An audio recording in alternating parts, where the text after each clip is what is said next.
Mesdames, Mesdemoiselles, Messieurs, chers compatriotes, c'est avec une profonde douleur et un sentiment d'indignation que je me vois presque contraint, pour ne pas dire forcé malgré moi, de briser le silence.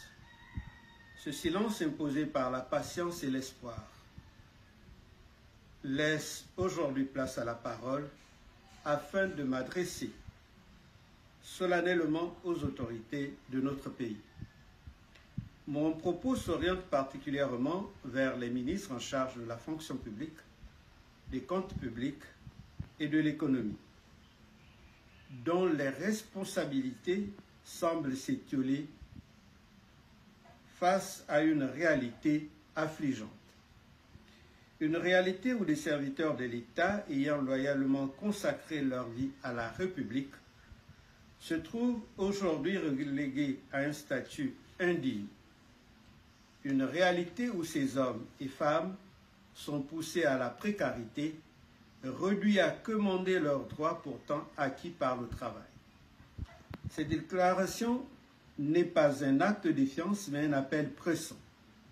Je prends ici la responsabilité pleine et entière de ces mots, bien que la situation concerne de nombreux autres collègues.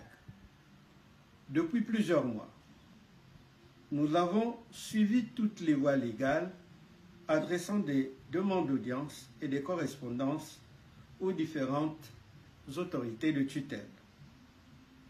Hélas, ces démarches se sont heurtées à un mur d'indifférence. Lorsque par chance l'on parvient à être reçu, c'est souvent auprès d'un accueil empreint de mépris. L'on exige de vous une posture d'humilité forcée dois-je dire, une soumission incompatible avec la dignité qui va guider le service public. Ce mépris institutionnel reflète un des engagements regrettables des valeurs fondamentales de la République. Mon engagement au service de l'État, que ce soit en tant que journaliste à la 2e chaîne de radio et de télévision, conseiller en communication dans divers cabinets ministériels ou conseiller membre à la haute autorité de la communication, a toujours été empreint de rigueur et d'un sens profond du devoir. Ce parcours jalonné de sacrifices, parfois au péril de ma vie, témoigne de ma fidélité envers le Gabon, mon pays. Aujourd'hui, je m'interroge. Ces années d'efforts, de probité et de rigueur doivent-elles être réduites à néant par une administration sourde et insensible? Je viens donc réclamer avec honneur et détermination le paiement intégral des indemnités et salaires dus à moi-même et à l'ensemble de mes collaborateurs depuis l'année 2021. Ce droit, fruit d'un travail accompli dans les règles, est bien plus qu'une rétribution matérielle, c'est une reconnaissance morale et légale de notre engagement. Cette situation, qui n'est pas une première, avait pourtant trouvé une solution juste sous l'Ancien Régime pour les anciens membres de l'ancien Conseil national de la communication.